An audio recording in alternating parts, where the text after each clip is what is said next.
Hey guys, welcome back to another Tai Chi seated lesson. Today we're going to be covering the movements wave hands like clouds and high pat on horse. What we're going to do for our first movement here is we're going to examine this hugging tree posture that we played with in our repulse monkey video.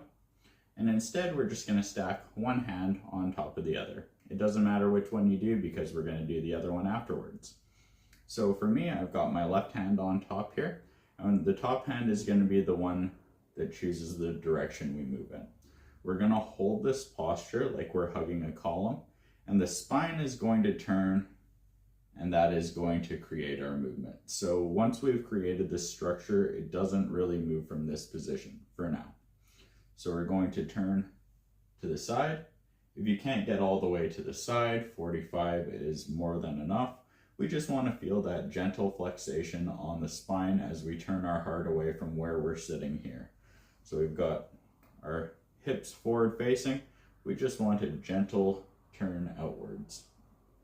From here, we're going to stack the hands in opposition. So I'm coming from bottom, inside to outside. And then we're just going to draw across in the other direction, still holding that posture. Stack and turn. Stack and turn. And we'll just do a couple of these. Just feel your way through this movement. Not a lot is happening in the arms for now. If you feel like this is too easy, I will give you a variant before we move on to high pat on horse.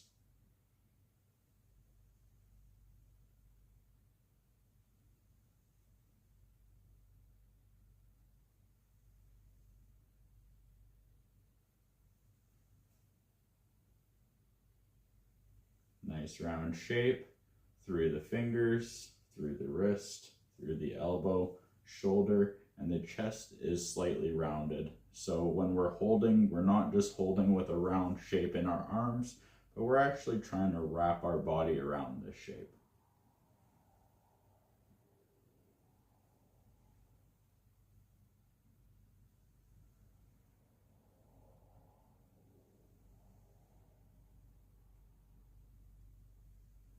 Good stuff.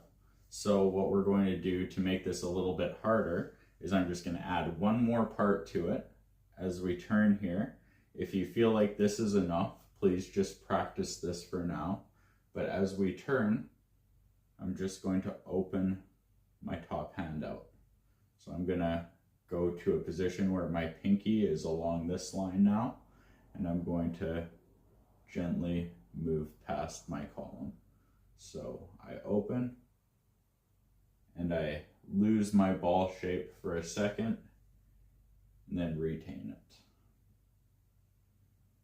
What this would be from a combative standpoint is if I was grabbing onto someone here and then I needed to turn my hand over to get power in this direction, utilizing this type of movement. So here, it also has the benefit of this is a very constrained, very sort of coalesced movement, and it gives us this moment of release before moving into the column again. Release the joints. And there's this softness. As I let go of these muscles, the arm just naturally turns out. And then as I begin my pull back with the opposite hip, kind of pulls that right hand in this case.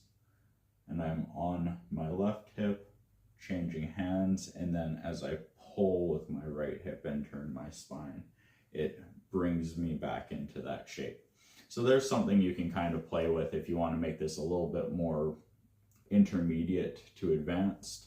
But like I said, this is more than enough for our practices today.